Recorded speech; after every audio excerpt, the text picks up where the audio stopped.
Pues yo creo que uno desde que nace ya vive en comunidad. O sea, somos seres de vivir así.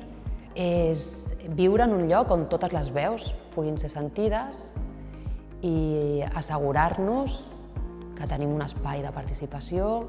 Tenir molta cura dels vincles, de com es generen els vincles i com conviure amb les persones que tens al teu voltant. Sinó veure, observar el que tens a l'entorn, quines són les necessitats que hi ha, ja siguin pròpies o de la gent que t'envolta, y posar-li cor, sobretot, al que fas. Siento que es ser empático y respetuoso y educado, ¿no?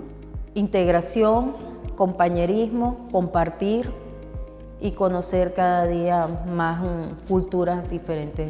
Tot es basa en estimar i respectar i que el que jo sé doncs, els altres ho puguin aprofitar o el que jo tinc els altres ho puguin fer servir. Una red de conèixer més, no? D'apoyo, un espai lliure per poder fer, crear i avançar. Exercir una responsabilitat de comprometre'm amb que tothom ha de tenir les mateixes oportunitats i tenen els mateixos drets.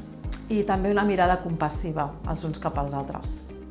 Hem de poder tenir espais en el que acceptem la diversitat i acceptem els errors des de la comprensió mútua.